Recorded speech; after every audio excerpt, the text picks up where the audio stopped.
ओम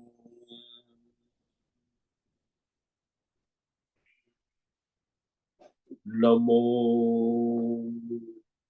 भगवते वासुदेवाय। ओम नमो भगवते वासुदेवाय। ओम नमो भगवते वासुदेवाय। ओम नमो भगवते वासुदेवाय।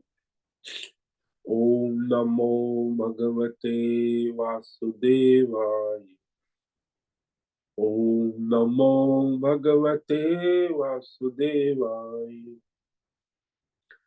ओम नमो भगवते वासुदेवाय। ओम नमो भगवते वासुदेवाय। ओम नमो भगवते वासुदेवाय। ओम श्री परमात्मने नमो नमः। ओम गं गणपतये नमो नमः। ओम सं सरस्वत्यै नमो नमः। ओम गुं गुरुभ्यो नमो नमः।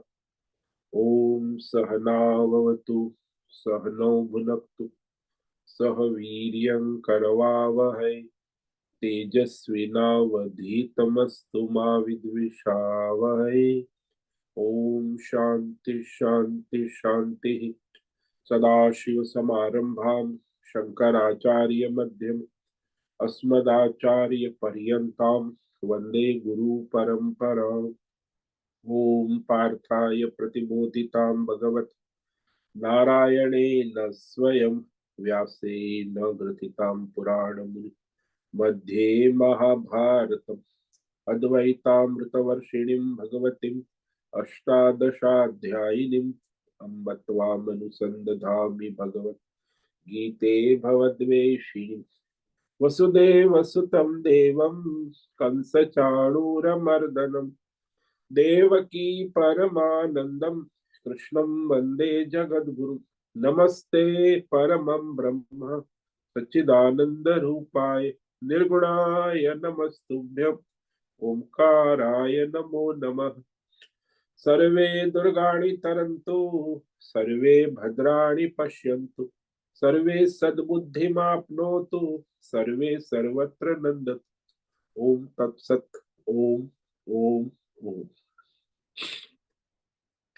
आप सभी ऑनलाइन नेटवर्क पर उपस्थित भगवत गीता श्रवण साधकों को आज प्रातः का ऋषिकेश से हमारा अभिवादन अभिनंदन अभिवंदन। हरि ही ओम हरि ही ओम हरि ही ओम।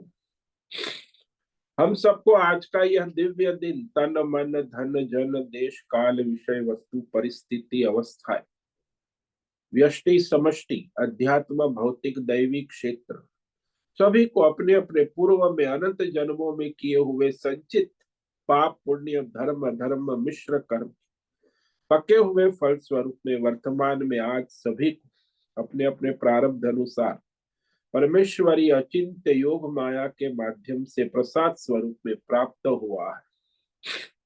अतः आज का यह दिव्य दिन परमार्थ हेतु निष्काम सेवा यज्ञ देव यज्ञ ऋषि यज्ञ पितृ यज्ञ मानवता यज्ञ भूत प्राणी यज्ञ सात्विक दान शारीरिक वाचिक मानसी तप निष्काम कर्म योग ध्यान योग भक्ति योग ज्ञान योग साधनाएं स्वाध्याय वेद शास्त्रों का अध्ययन अध्यापन उपासना आराधना के लिए समर्पित करे और करवावे। अत्यंत दुर्लभ मनुष्य जीवन की प्रत्येक क्षण परमार्थ हेतु सार्थक करे और करवावे। आज विक्रम संवत 2081 आश्विन मास कृष्ण पक्ष की प्रतिपदा तिथि प्रथमा तिथि ये दोपहर 1:14 तक है। उसके बाद द्वितीया तिथि लग जाती है। आज है अश्विनी नक्षत्र। ये 12:25 तक 1:25 उसके बाद भरणी नक्षत्र लग जाता है। आज है शुक्रवार, देवी आराधना उपासना का दिन है और शरद ऋतु चल रही है। यह रात्रि का न्यूनतम तापमान 14 डिग्री और दिन का अधिकतम तापमान 28 डिग्री। वायु की गति 5-10 किलोमीटर प्रति घंटा चल रही है। ईस्वी सन 2024, 18 अक्टूबर, 18 अक्टूबर 2024, सुबह के 7 बजने वाले हैं। कलयुग का प्रथम चरण 5125वां वर्ष, 7वां वैवस्वत मनवंतर श्वेत वराह कल ब्रह्मा जी का 26वां दिन और 51वां वर्ष अभी चल रहा है।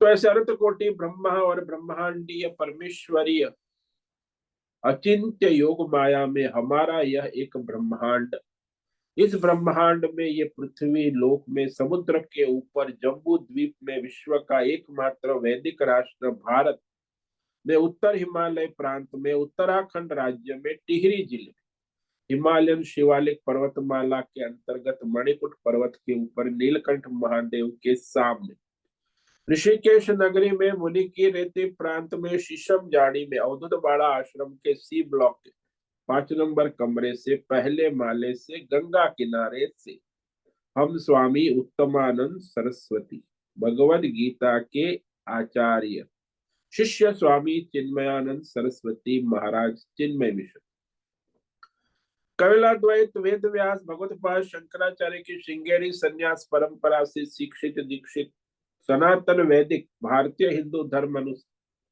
संपूर्ण भगवद गीता ज्ञान यज्ञ ऑनलाइन चैतन्यमय जीवंत लाइव प्रसारण जूम एवं यूट्यूब के अंतर्गत व्याख्यान माला में अध्याय 8 के श्लोक नंबर 13 और 14, 12 और 13 के ऊपर विचार विवेक करेंगे,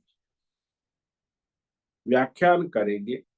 संस्कृत एवं हिंदी में दिव्य पवित्र सरल व्यावहारिक सटीक पूर्ण वर्ण अक्षर पद वाक्य पंक्ति श्लोक अध्यायों की संगति संधि अन्वय शब्दार्थ वाक्यार्थ भावार्थ रहस्यार्थ के यथार्थ तात्पर्य सहित वैदिक शास्त्र वेद व्यास साहित्य शंकर भाष्य एवं परंपरागत सन्यासी आचार्यों की टीका टिप्पणी सहित आज का यह भगवद गीता व्याख्यान करेंगे। कृपया आप सभी श्रद्धा भक्ति ध्यान से परिपूर्ण होकर ये दिव्य श्रवण साधना करें और इसमें अपनी अपनी आध्यात्मिक भौतिक दैवी अशांति द्वंद्व मोह विक्षेपों से रहित होकर के अधार्मिक अशास्त्रीय और अपरंपरागत भ्रम भ्रांतियों से रहित होकर के अपने अपने शरीर इंद्रिय प्राण मन वचन कर्म और बुद्धि से एकरूप एकाग्र होकर के शुद्ध सात्विक सूक्ष्म वेद शास्त्र एवं आचार्य परंपरा अनुसार विवेक बुद्धि करे।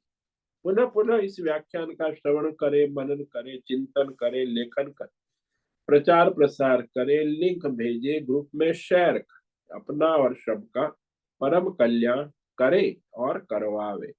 ओम तत्सत। ओम ओम ओम।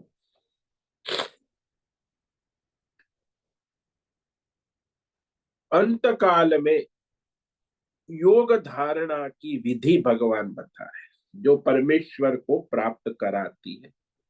ये 12 और 13 दो श्लोक है अंतिम समय अंतिम काल में योग धारणा विधि। तो उस प्रकार धारणा करते हुए वह शरीर को छोड़ता है, भौतिक पंच महाभूतात्मक संसार और शरीर, तो परमेश्वर को प्राप्त हो जाता है। तो ये भगवान कह रहे हैं कैसे वो विधि। सर्वद्वाराणि संयम्य मनोहृदय निरुध्य च मूर्ध्याधायात्मना प्राणम आस्थितो मोग धारणा। तो ये जब अंत समय है तो सारे विषय उपलब्धि के जो द्वार है 5 ज्ञानेन्द्रिया उसको नियंत्रित कर रोक ले। पहले इंद्रियों को रोक लेना, यहां वहां न जाए, नियंत्रित करके रोक ले।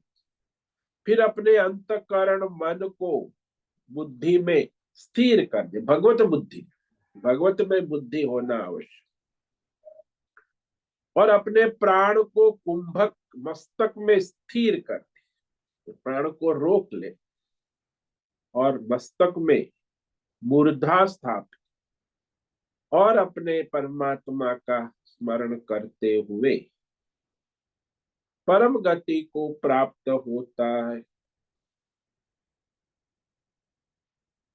तो जो मुख्य है ये पहला जो 5 इंद्रियों 10 इंद्रियों को द्वार को काबू में करना, रोकना, संयमन करना। अब उस समय कोई संसार के कार्य तो है नहीं, मृत्यु का समय है, काल है, इसीलिए ये सारे दरवाजे बंद कर देने चाहिए। जैसे हम सोना चाहते तो हम दरवाजा बंद, अब ये तो मृत्यु का समय है ना, तो मंत काल में मृत्यु के समय ये सारे इंद्रियों के दरवाजे बंद कर, बंद करने के बाद ही फिर वो जो मनोहृदय निरुद्ध अंतकरण जो है वो भगवत बुद्धि, हृदय यानी भगवत बुद्धि, भगवतमय बुद्धि में स्थिर करे मन को, मन हृदय निरुद्ध। तो मन जो है उसको संकल्प विकल्पात्मक वृत्ति से रहित होकर निश्चयात्मक भगवत बुद्धि में निरुद्ध यानी स्थिर कर। तो मन भगवतमय बुद्धि में स्थिर हो गया। सामान्य रूप से मन जहां रहता है वो तो संकल्प विकल्प संसार के विषयों में घूमता रहता है इंद्रियों के सहारे, लेकिन उसका वास्तविक जो है मन का निवास स्थान वो है बुद्धि का संकल्प। बुद्धि में आप संकल्प करोगे तो मन चुप हो जाएगा, जब तक संकल्प नहीं करोगे तो मन अपना बुद्धि संकल्प विकल्प करेगी। तो यहाँ निश्चयात्मक बुद्धि जो है वहां मन रहता है, जिसकी निश्चयात्मक बुद्धि ने वो डावाडोल रहता, संकल्प विकल्प मन वृत्ति परिवर्तन द्वंद्व रहता है। जैसे आप दृष्टांत ले लो कि आप कहीं जा रहे हैं तो वो पूछता है कंडक्टर कि आप कहाँ जाओगे, तो बोले अभी निश्चित नहीं हुआ है। बोले ठीक है, तो फिर आप सोच के कहना, फिर मैं आता हूँ टिकट सबको दे के तो सबको टिकट दे के आता है, तो तब तक उसका मन डावाडोल, क्या जाए, कहाँ जाना, कहाँ उतरना। फिर हाँ आपने सोच लिया, तो वो 10 मिनट और टिकट बांट के आया तो उसका जो मन है वो निश्चित हो गया, क्या मैं हरिद्वार जाना चाहता, तो उसने हरिद्वार की, वो कहे मेरठ तो मेरठ, वो कहे कि सहारनपुर तो सहारनपुर, लेकिन उसने कहा हरिद्वार तक जा, तो उसने हरिद्वार की टिकट दे दी। उसके पहले उसके मन में डावाडोल था कि मेरठ जाओ कि सहारनपुर जाओ कि दिल्ली चले, ट्रेन दिल्ली की बस है, तो निश्चित नहीं है। तो मन ही वो संकल्प विकल्प करता रहता, जब बुद्धि ने निश्चय कर लिया तो मन वहां बैठ गया, बुद्धि में स्थिर हो गया। ये मन का स्वभाव है, जब तक मनुष्य कोई निश्चय नहीं करता है तब तक मन डावाडोल ही रहता है। तो मन का निवास वैसे बुद्धि में है, तो फिर उसका कार्य समाप्त होता है, मन अपना कार्य करना बंद कर, संकल्प विकल्प करना बंद कर। वो इस तरह मन बुद्धि में ही रहता है। तो यहाँ जो हृदय का मतलब शास्त्रकारों ने स्पष्ट कहा है बुद्धि, निश्चयात्मक बुद्धि। क्योंकि हृदय शब्द बार बार आता है ना तो लोग भ्रमित हो जाते, ज्यादातर हृदय को समझते हैं कि ये हमारे जो छाती में मांस का खंड है, नाभि के ऊपर 9 इंच दूर हृदय है, उसे अंग्रेजी में हार्ट कहते हैं। ये हार्ट अंग्रेजी वाले भी बड़ा प्रयोग, मेरे हार्ट को हर्ट कर दिया। अरे भाई हार्ट नहीं, बुद्धि हर्ट होती है, हार्ट में कुछ नहीं। ये तो मांस का पिंड है जिसमें रक्त संचरण होता है, आपको अनुभव भी होता है, आप हृदय धड़क रहा है, हाथ लगाओ तो भी आप धक धक धक धक सुनाई देगी आवाज आए।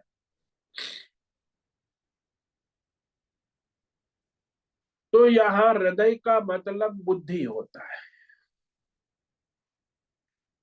और मनुष्य संसार में आचार्य कहते हैं कि इसका जो हृदय कमल कहते हैं वो बुद्धि समझना, मांस का पिंड नहीं समझना। तो बाहर से इंद्रियों को संयमन करते हैं, फिर मन अंदर ही अंदर है ना। देखो बाहर से तो आपने रोक लिया इंद्रियों को 10 लेकिन मन अंदर ही अंदर संकल्प विकल्प करता है अपने संचित संस्कार। तो मन को फिर भीतर से जो विषयों का चिंतन कर रहा है उससे रोकना हो। इसीलिए मन अंदर ही अंदर अनेक प्रकार के भौतिक अध्यात्म दैव विषयों का चिंतन करता रहता है। बाहर से तो इंद्रिया कुछ नहीं लेकिन मन करता है चिंतन। तो उसको बुद्धि में विवेक पूर्वक निश्चय पूर्वक रोक लेना, भगवत बुद्धि का निश्चय कर। क्यों, मन तो चंचल है ना, वो तो हमेशा सोचता ही रहेगा। जब तक निश्चय नहीं होगा, विवेक पूर्वक दृढ़ निश्चय हो गया तो मन शांत हो जाए, तो बुद्धि में लय हो जाता है। जब तक निश्चय ना हो, निश्चयात्मक बुद्धि है, भगवतमय बुद्धि है, तो फिर मन सोचना बंद कर। इसीलिए ये बड़ा महत्व का है कि मन को इधर उधर नहीं जाने देना। मन को वश में करना मतलब निश्चयात्मक बुद्धि में स्थिर करना। अब निश्चयात्मक बुद्धि क्या है? अंत समय में तो भगवत में बुद्धि करो, भगवान का स्मरण करो, चाहे सगुण हो, राम राम या ओम। तो वहां मन बुद्धि में स्थिर हो जाता है, उसको वशीकृत कहा है। निश्चयात्मक बुद्धि में मन स्थिर हो गया, इसे कहते हैं मन को वश में कर लिया, मन वश में हो गया। अब वश किया गण जो है मन से अभिप्राय है कि जो मनुष्य मन बुद्धि में स्थिर होकर चुप हो गया।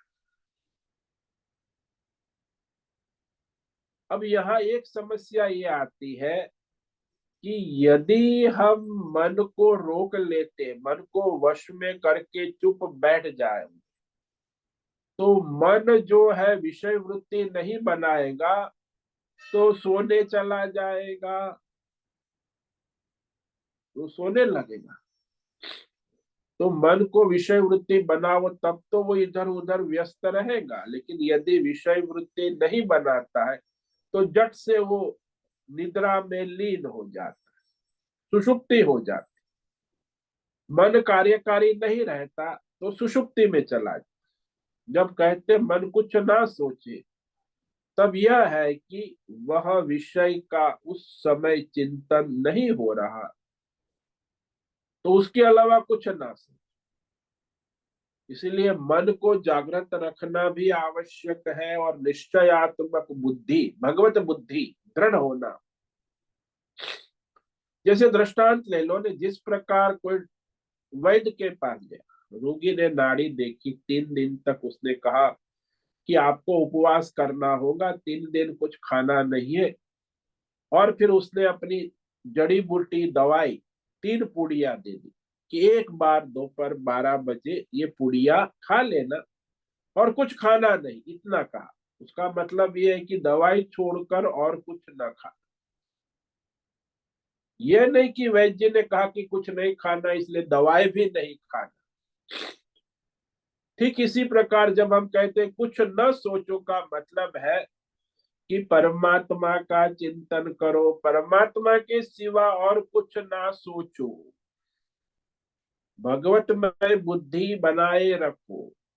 उसको भी यहाँ यदि नहीं करोगे, भगवतमय बुद्धि नहीं बनाओगे, तो मन सो जाए। भगवत स्मरण, भगवत बुद्धि। तो इस तरह मन भी बड़ा चंचल है, और जो चंचल नहीं है तो उसको सोने की आदत है।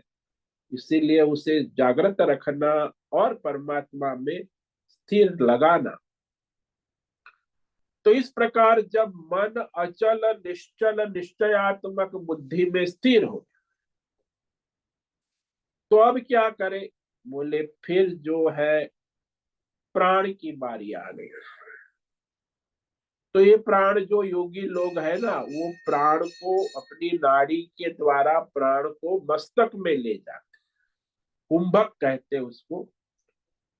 तो मस्तिष्क का अग्रभाग जब तक हम उसको अपने आंखों के बीच में पहले भ्रू मध्य में पहुंचाना, वो क्रम से होता है, पहले नीचे से नाभि से लेके फिर छाती, कंठ, फिर भ्रू मध्य से प्राण को वहां स्थिर करके फिर वह मस्तक में प्राण को धारण। तो इस प्रकार वह योगिक क्रिया है, प्राण को अपने मस्तक में धारण करना। यह कहते कि मूर्धन्याध्यात्मन प्राण आस्थित योग धारणा, योग धारणा से होता है। अब जो योगी लोग हैं, ये योग साधना करते हैं, उनके लिए ये आसान, बाकी दूसरे के लिए कठिन होता है। तो योग धारणा पूर्वक अपने प्राण को मस्तक में धारण करें।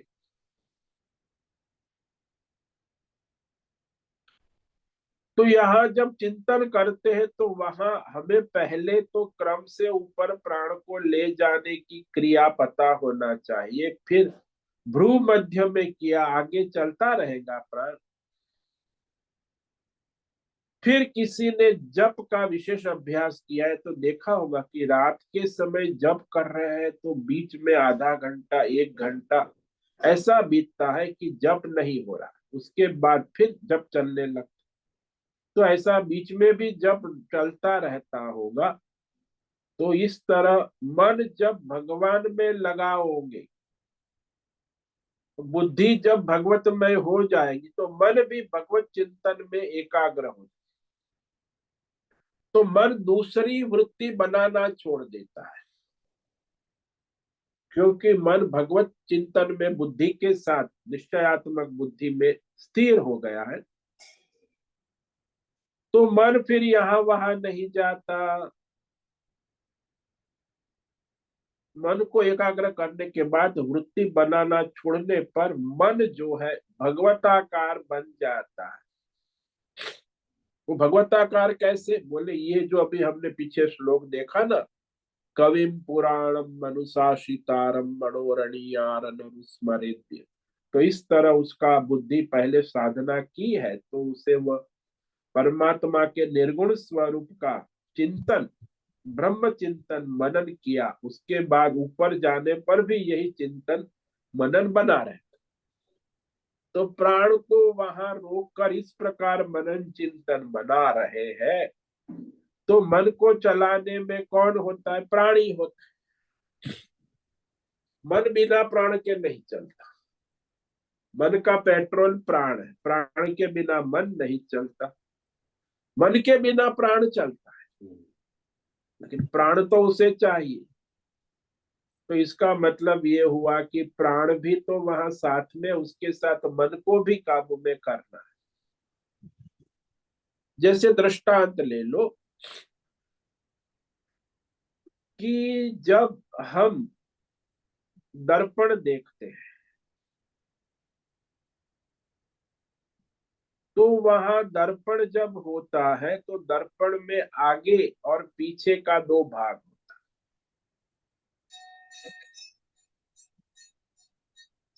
तो दर्पण में हम एक तरफ मुख दिखता है, दूसरी तरफ कुछ नहीं दिखता, वहां लाल रंग होता है। आपने देखा होगा दर्पण के पीछे भाग में लाल रंग लगा होता है।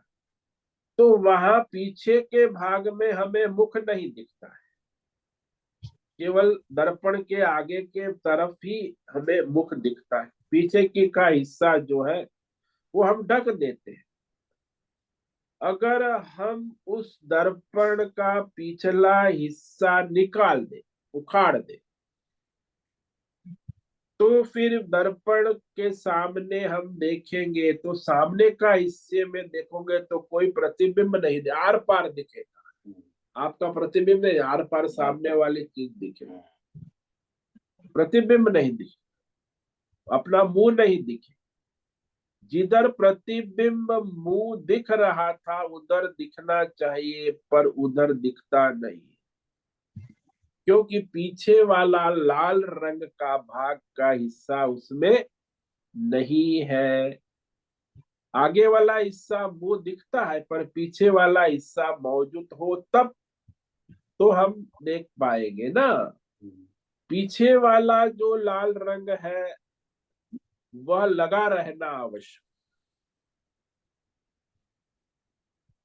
तो पीछे की तरफ चाहे हम कितना भी देखें तो मुंह नहीं दिखेगा। एक तो बात है कि पीछे वाला हिस्सा लाल रंग से लगा हुआ है, फिर आगे की ओर हम देखेंगे तो हमें वह मुख दिखता है। तो ये जरूरी है।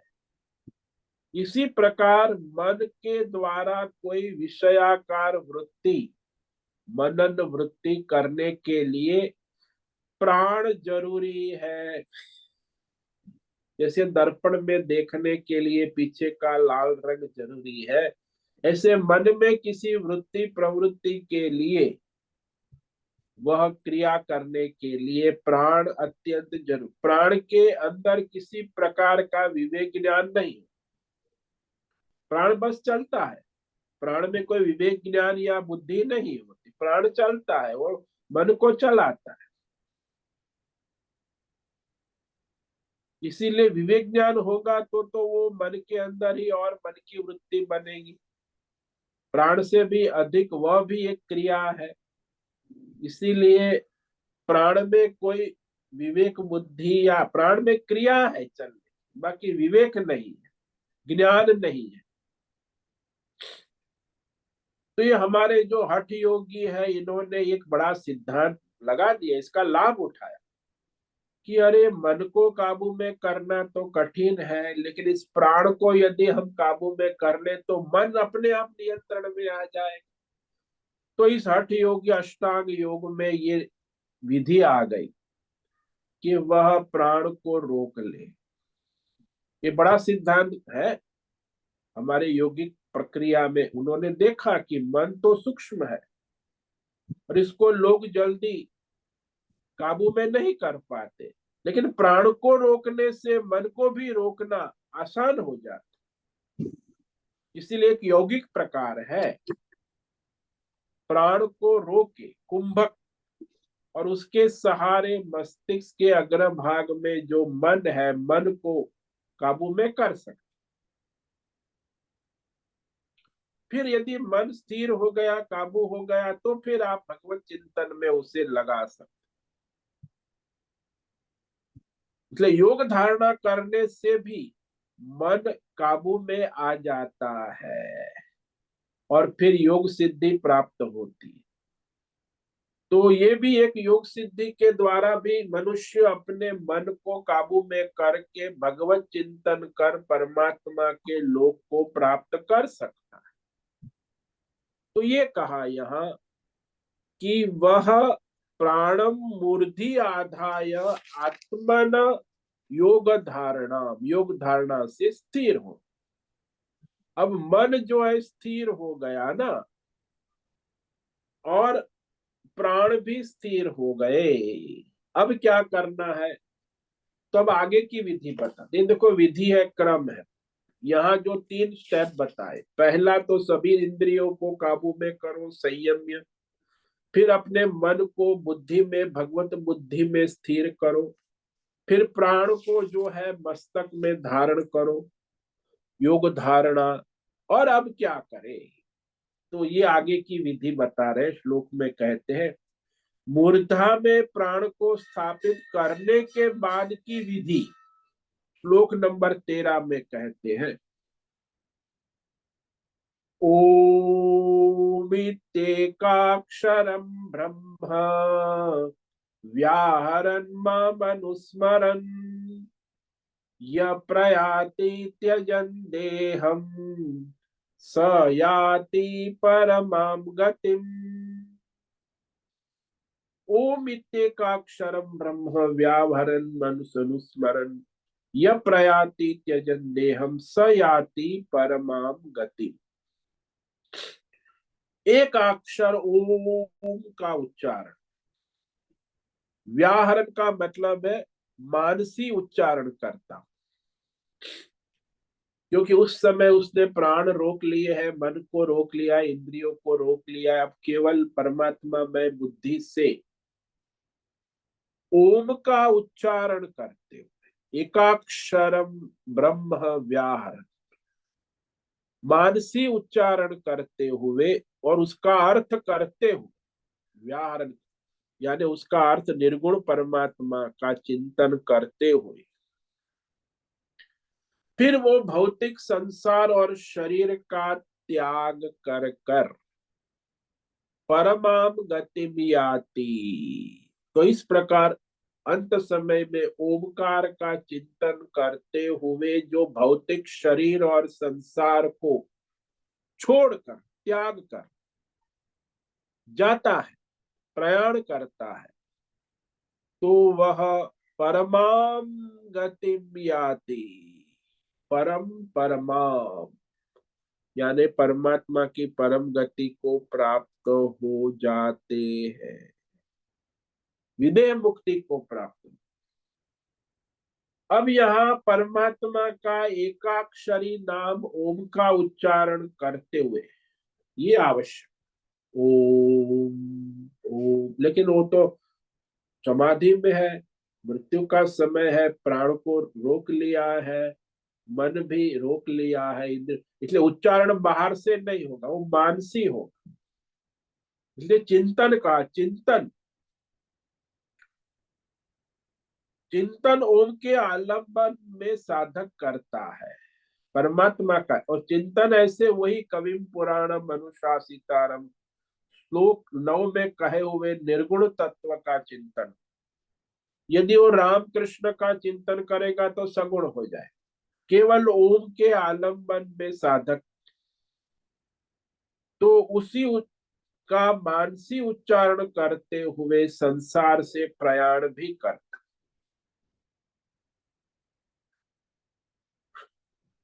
तो उसका जो है परमात्मा के साथ एक रस हो जाए।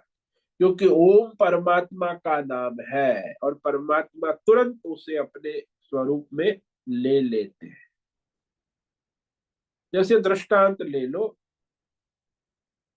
कि बहुत से लोग वहां बैठे हैं, तो हमने पुकारा अरे देवदत्त, तो जट देवदत्त हमारी ओर देखता है और आता भी है। ये स्वाभाविक है, क्योंकि जहाँ 15-20 लोग बैठे हैं उसमें देवदत्त बैठा है, तो उसका उच्चारण करेंगे, वैसे ही वह हमारी तरफ देखेगा और हमारी तरफ आएगा। अब ये ओम उच्चारण जो है वो पर ब्रह्म परमात्मा निर्गुण का नाम है। ओम परमात्मा का नाम उच्चारण होने से वैसे ही परमात्मा हमारी और कृपा दृष्टि करते हैं। तो जैसे वो हमारी ओर देखते हैं तो उनकी सन्निधि की प्राप्ति हो जाती। आपने उच्चारण किया और भगवान ने आपकी ओर देखा, कृपा दृष्टि जैसे कहें। अच्छा।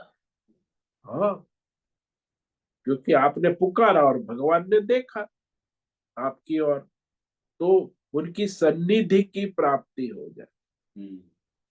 जैसे नाम हमने देवदत्त बोला, लेकिन उसके जो वाच्य है वो हमारी तरफ अभिमुख हो गया। इसी प्रकार ओम का उच्चारण करने पर परमेश्वर परमात्मा हमारी तरफ अभिमुख हो जाते हैं, अभिमुख हो जाते, क्योंकि उसने याद किया तुरंत भगवान हमारे, क्योंकि वे परमात्मा ओम का यथार्थ नाम है, स्वरूप है, अर्थ है। परमात्मा उनका स्मरण करने पर यानी ओम उच्चारण रूप में स्मरण करने पर और अन्य स्मरण किया तो फिर उसका ध्यान अलग चला जाए। लेकिन ओम नाम लेने पर उनका ध्यान भक्त की ओर चला जाए, तो उसका वह अनुग्रह कहे, कृपा कटाक्ष कहे, उनकी दृष्टि उस पर पड़ती और उसी समय वो अपना भौतिक शरीर को छोड़ता। ओम उच्चारण से भगवान ने उसकी ओर देखा और उसने अपना शरीर छोड़ा। तो परमाम गतिम याति, इसीलिए वह परम गति को प्राप्त होता है। परमाम गति।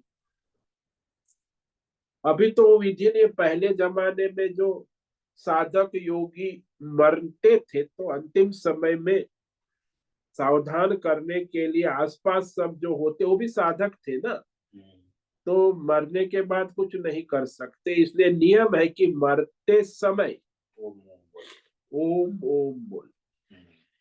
तो पहले सब साधक इकट्ठा हो जाते थे कि अरे इसका अंतिम समय आ गया, जाने की तैयारी है, भाई गंगा जल मुख में डाल दिया है, गोबर लिप दिया है, कुशासन पर सुला दिया, मरणासन बैठा कर भस्म भी लगा दी है। सब लोग साधक लोग आसपास जोर जोर से ओम ओम ओम का उच्चारण करते कि उसका ध्यान इधर उधर ना जाए। तब तो अधिकतर सब साधक ही थे, योगी थे, तो उनके बीच में कोई मृत्यु किसकी हो रही है तो फिर और कोई विचार नहीं करती, केवल ओम का उच्चारण। तो इस तरह वह स्मरण दिलाया जाने पर कैसी भी स्थिति में उसका ध्यान उधर उधर नहीं चला जाता।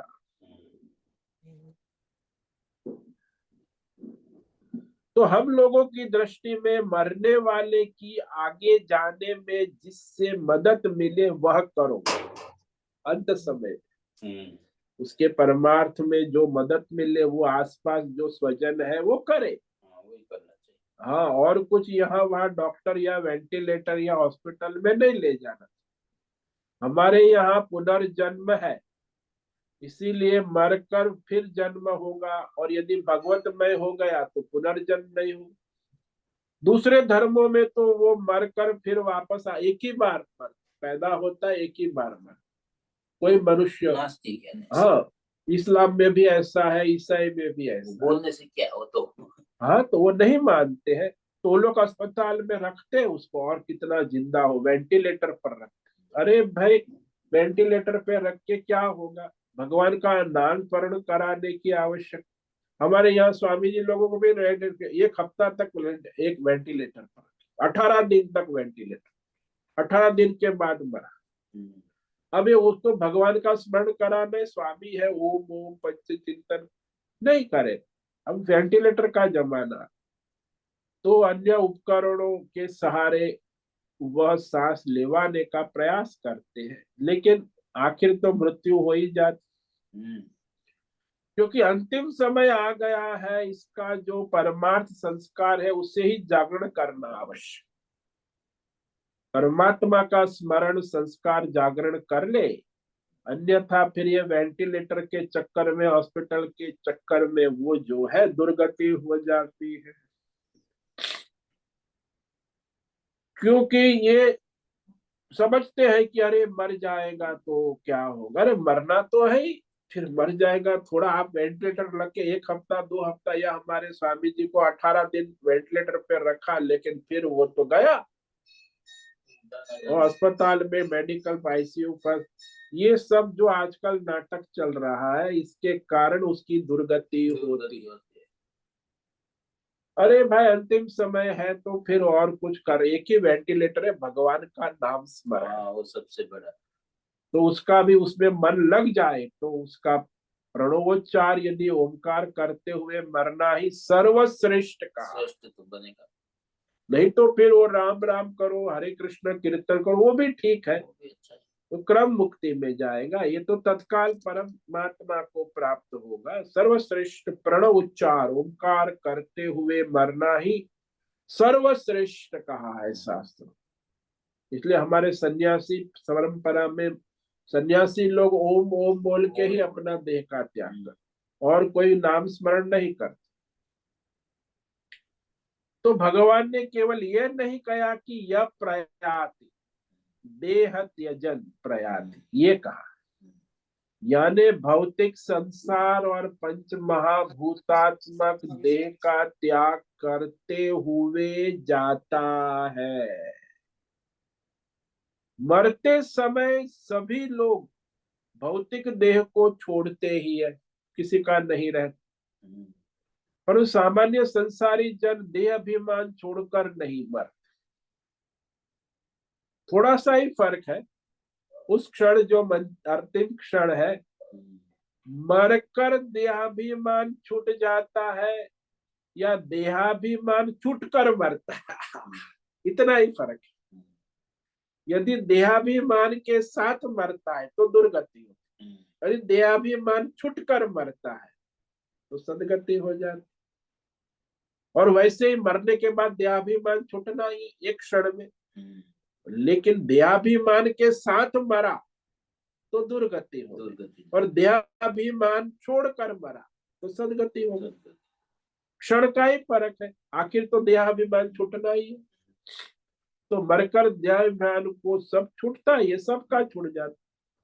तो जिस साधक होता है, परमार्थी होता है, मरने के पहले देह अभिमान छूटता है और फिर वह शरीर छोड़ जाता है, क्योंकि यावत जीवन उसने परमात्मा का चिंतन साधन भजन किया है और ये भी विवेक किया कि मैं ये भौतिक शरीर नहीं हूँ, मैं चैतन्य परमात्मा स्वरूप हूँ, ऐसा उसने निरंतर चिंतन किया है। इसीलिए आजीवन लंबे समय के अभ्यास से वह अंतिम समय में भी उसके शरीर का अभिमान छूट जाता है। देह अभिमान जो है ना, वो रखते हुए जो मरता है ना, तो फिर वो लोकांतर में जाता है, परमात्मा को प्राप्त नहीं। इसलिए वो भाव महत्व का, अंतिम समय देह अभिमान छूटा और फिर वह, अभी ज्यादातर साधक मंद होते हैं, मध्यम होते। श्रेष्ठ साधक होता है उसका तो देह अभिमान पहले ही छूट जाता है। तो मंद मध्यम साधक को विचार में लगता है कि मैं शरीर को जानता हूं, इसलिए शरीर से अलग हूं, बात समझ में आती। पर जब तक जीवित है तब तक कोई आकर जोर से गुस्सा मार दे तो गुस्सा लगता है, अरे तूने मुझे गुस्सा मार दिया, गुस्सा आ जाता। तो देह अभिमान छूटा नहीं, मैं देह नहीं हूं ऐसा पहले तो यही लगता है कि मुझे गुस्सा मारा, फिर विचार करता है शरीर तो मैं नहीं हूं, इसने शरीर को गुस्सा मारा, आत्मा को गुस्सा कहाँ मारा, शरीर को गुस्सा मारा। पर जितना विवेक विचार, थोड़ी देर के लिए अनुभव होता है कि यह ठीक है, शरीर को मारा, फिर भी मारा तो मुझे ही है ना, तो फिर वो आत्मा की बात आ जाती, देह अभिमान आ जाता। वैसे देह में चाहे कोई भी विकार हो, बीमारी हो, कष्ट हो, विकृति हो, तो भी शरीर के विकार वाला आत्मा नहीं है। लेकिन मंद बुद्धि वाले ये स्वीकार नहीं कर पाते। नहीं स्वीकार। ये शरीर का विकार है, शरीर में बुढ़ापा है, शरीर में रोग है, शरीर की बीमारी है, शरीर की मृत्यु है, आत्मा का न रोग है, न विकार है, न मृत्यु है। तो वो जो मंद मध्यम बुद्धि वाले शरीर का विकार स्वीकार कर ले, लेकिन मैं देह हूं ऐसा अविवेक हो जाता। यदि मैं देह नहीं हूं और इससे असंग हूं तो फिर उसका काम बन गया। इसीलिए जो भी मनुष्य चिंतन करता है, देह का चिंतन करके शरीर छोड़ता है, रोग बीमारी का चिंतन करके तो फिर देह में आता है। उसी तरह ये विवेक करना आवश्यक कि प्रारब्ध भोग जो है वो शरीर के है, आत्मा का कोई प्रारब्ध भोग नहीं, क्योंकि शरीर ने कर्म किए, शरीर ही प्रारब्ध भोग भोग रहा है। तो ऐसी स्थिति में शरीर के साथ जब असंग हो जाता है, शरीर अभिमान देहाभिमान रहित हो जाता है, जो पहले हो गया तो बढ़िया है, यदि अंत समय में भी होता है तो भी वो भगवतमय हो जाता है। तो परम गति प्राप्त होती। देह त्यजन, देह का त्याग करके वह परम गति को प्राप्त होता है। तो ये विधि बताई 2 श्लोक में कि संकेत दिया कि जब तक संसार में और स्थूल सूक्ष्म शरीर में देह आसक्ति, देह अभिमान है, देह अध्यास है, तब तक परम पद प्राप्ति की कोई संभावना नहीं है।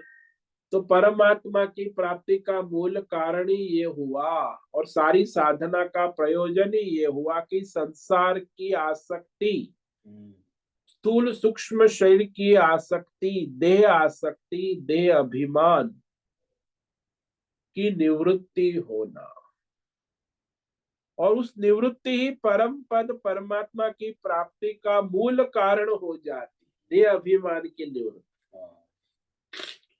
अब ये मनुष्य अनेक जन्मों से अज्ञान से, कामना से, कर्म कर्म मैं शरीर हूं, ये मेरा है, तो उसमें इतनी आसक्ति है, तो फिर वो तो उसकी परमात्मा में गति कैसे होगी? उसकी निवृत्ति करना ही साधना है। यदि निवृत्ति पहले हो गई, मृत्यु के पहले, देह अभिमान की, संसार की आसक्ति छूट गई, तो फिर उसकी परम गति निश्चित है।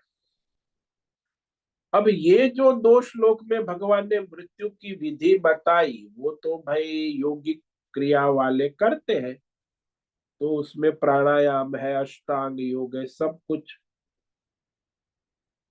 इसलिए अब जो मनुष्य ये योग विधि नहीं जानता है, प्राणायाम आदि कुंभक रेचक नहीं जानता, तो फिर उसका क्या उपाय है? प्राणायाम साधना पहले की, योग साधना की है, तो अंत समय में वो कर सकता है।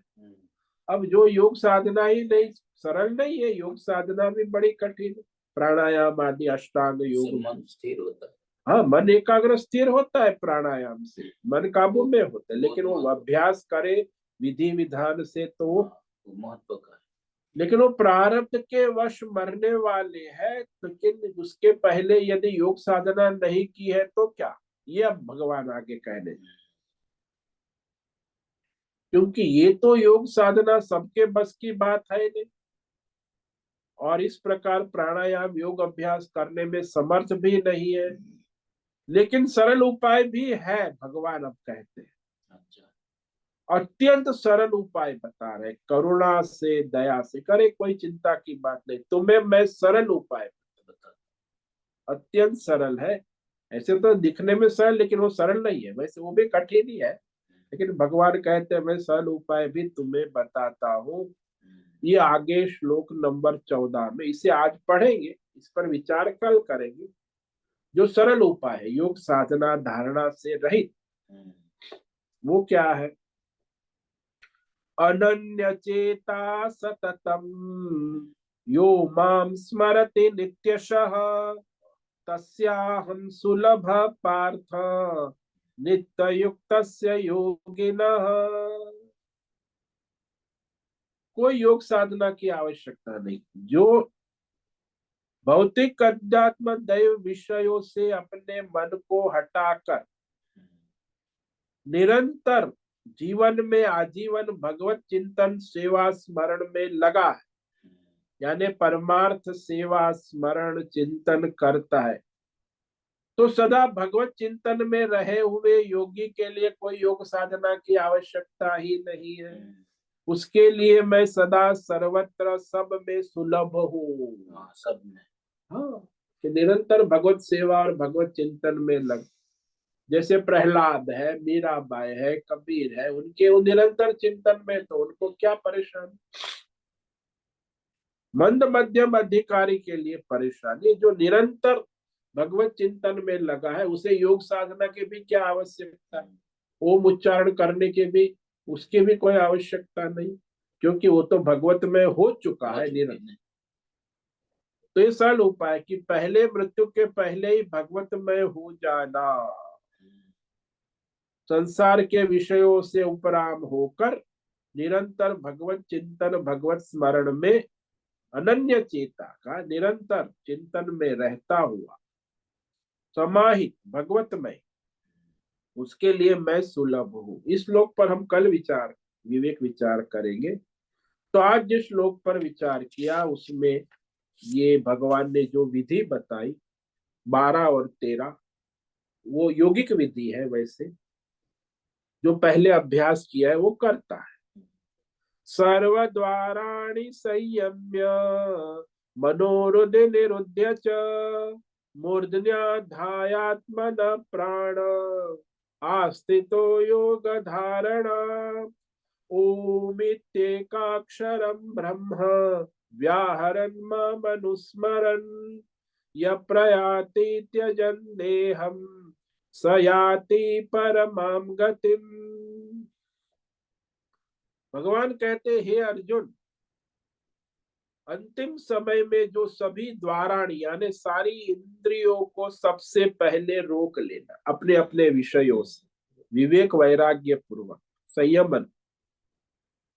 उसके बाद मन की जो वृत्ति है, संकल्प विकल्प द्वंद्व है, उसको बुद्धि में, भगवत बुद्धि में स्थिर करें। तो इंद्रियों को रोका, मन को चंचल है उसको भगवत बुद्धि में स्थिर किया, और फिर प्राणायाम के द्वारा प्राण को मस्तक में कुंभक रूप में धारण कर। तो मान को मस्तक में धारण, योग धारणा इसे कहते। और फिर प्राण को मस्तक में धारण करके ओम इति एकाक्षर व्याहर, ओम के उच्चारण, मानसी उच्चारण करता हुआ, चिंतन करता हुआ, वह परमेश्वर का अनुस्मरण चिंतन ध्यान करते हुए भौतिक संसार और शरीर को त्याग कर देह त्यजन प्रयाति जाता है परमाम गति। तो वह परमाम परमात्मा रूपी परम गति को प्राप्त होता है, यानी सर्वोच्च स्थिति परमाम सर्वश्रेष्ठ कहा, विदेह मुक्ति को प्राप्त हो जाता, मोक्ष जिसको कहते हैं अंतिम। ओम नमो नारायणाय, ओम नमो नारायणाय, ओम नमो नारायणाय, ओम नमो नारायणाय, ओम नमो नारायणाय। कायेन वाचा मनसेन्द्रियेण वा बुद्ध्यात्मना वा प्रकृते स्वभावात् करोमि यद्यत् सकलं परस्मै नारायणायेति समर्पयामि। ओम सर्वे भवन्तु सुखिनः, सर्वे सन्तु निरामयाः, सर्वे भद्राणि पश्यन्तु, मा कश्चित् दुःखमाप्नुयात्। अस्तो मा सद्गमय, तमसो मा ज्योतिर्गमय, मृत्योर्मा मृतंगमय। ओम पूर्णमद पूर्णमिदं पूर्णात् पूर्णमुदच्यते पूर्णस्य पूर्णमादाय पूर्णमेवावशिष्यते। ओम शांति शांति शांति। शंकरं शंकराचार्यं केशवं बादरायण सूत्र भाष्य कृतौ वंदे भगवन्तौ पुनः पुनः। ईश्वरो गुरुरात्मेति मूर्ति भेदं विभाग व्योमवद् व्याप्त देहाय दक्षिणामूर्तये नमो नमः। ओम गं गुरुभ्यो नमो नमः। ओम तत्सत् ब्रह्मार्पणमस्तु। ओम ओम ओम।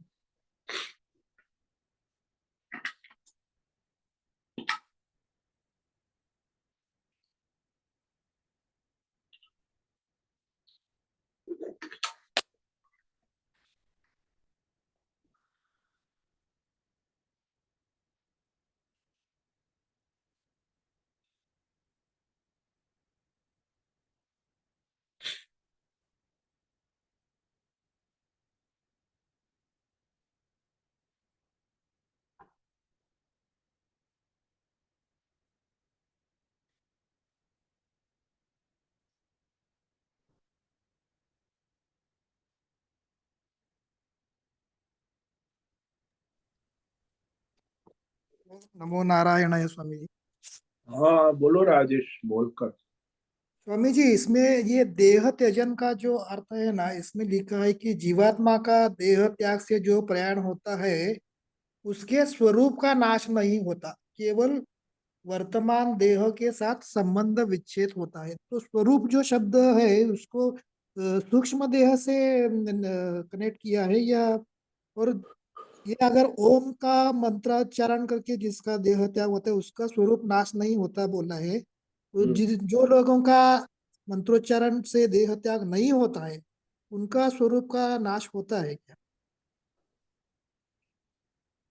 देखो, ओम मंत्रोच्चारण चिंतन करते हुए भगवतमय, और यदि वो चिंतन नहीं करता है, पहले यदि उसका अनुस्मरण है, भगवतमय हो चुका है, तो उसके कोई समस्या ही नहीं। पहले यदि अनुस्मरण नहीं है तो फिर उसकी गति की कोई संभावना नहीं। इसीलिए अनुस्मरण उसका कैसा है, अंत समय में या पहले आजीवन। यदि आजीवन अंत स्मरण किया है तो अंत समय में यदि ओम उच्चारण ना हो तो भी कोई चिंता की बात। लेकिन यदि आजीवन नहीं किया है और अंत समय में यदि योग धारणा से अनुस्मरण कर लिया और यदि हो गया तो उसकी कर्म गति है। तो ये मूल तो उसकी जो बुद्धि है भगवत में अंतःकरण होना आवश्यक, उसमें और कोई वृत्ति ना हो, केवल भगवत वृत्ति ओमकार। अन्य वृत्ति होगी तो उस तरफ गति जाएगी। इसलिए वहां बड़ा महत्व का है ना समय, कि और कोई वृत्ति आ गई तो तुरंत उसकी गति बदल जाती है। इसलिए वही वृत्ति अखंडा परमात्माकार वृत्ति है, जिसकी उसके लिए तो निरंतर है ही, लेकिन जिसकी नहीं है उसे बनाना आवश्यक है। तो इस तरह दोनों में फर्क है। देहम त्यजन प्रयाति, यह शब्द जो है अनुस्मरण, स्मरण नहीं है, अनुचिंतन। पीछे भी कहा था वो कविम पुराण मनुष्य, उस तरह उसने चिंतन कर लिया है और मैं परमात्मा हूं ऐसे भाव में स्थित है, तो फिर ऑलरेडी उसका स्वरूप स्थिति हो चुकी है। तो फिर उसका उच्चारण हो या ना हो उसका कोई प्रयोजन नहीं है। जिसने पहले स्थिति बना ली है, नहीं जिसने पहले स्थिति नहीं बनाई है उसे अंत में बनाना है, तो ये सावधानी रखो मुश्किल। हाँ, तो ऐसा है।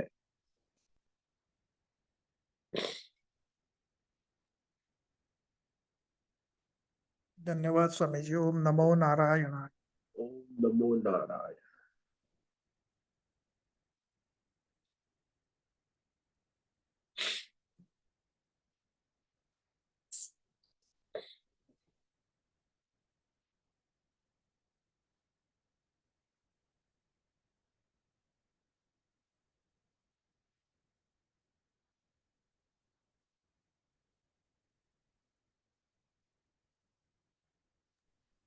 नमो नमः गुरुदेव। हाँ बोलो नैना।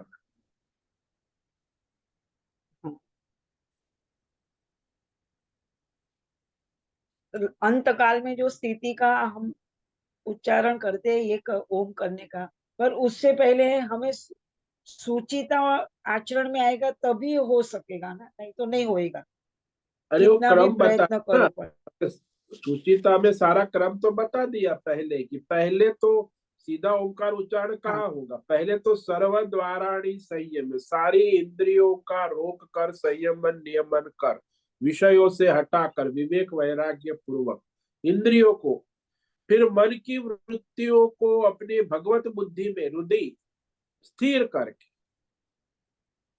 फिर अपने प्राण को मस्तक में स्थापित करके कुंभक, और फिर उसने ओम का उच्चारण योग धारणा में स्थित होकर, जो फिर मनुष्य एक अक्षर ओम का उच्चारण करता हुआ अपने इस शरीर को छोड़कर जाता है, तो वह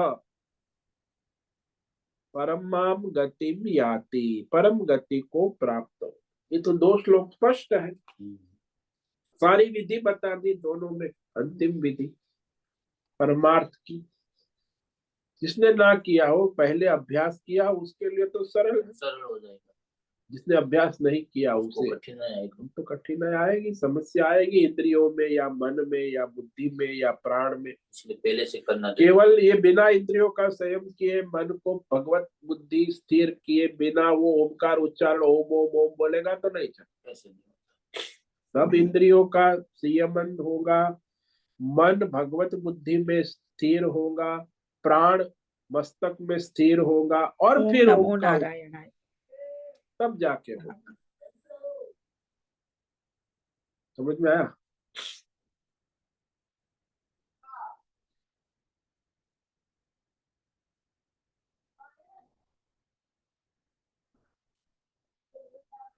ठीक है, सभी साधकों को आज नया महीना शुरू हो गया। हाँ प्रथमा तिथि, संक्रांति है। प्रथमा महीना, ये तो संक्रांति तो शुक्ल पक्ष में आता है। ठीक है, सभी साधकों को आज का ओम नमो नारायण। ओम नमो नारायण स्वामी जी। ओम नमो नारायण स्वामी जी। सभी साधकों को ओम नारायण। नमो ओम नमो नारायण। नारायणाय। ओम सबको नमो ओम नारायण नमो स्वामी जी। ओम नमो नारायण। मुझसे निवेदन है आज का सत्संग पूर्ण करें। ओम नमो नारायणाय। ओम नमो नारायण। साधकों को ओम नमो नारायणाय। धन्यवाद।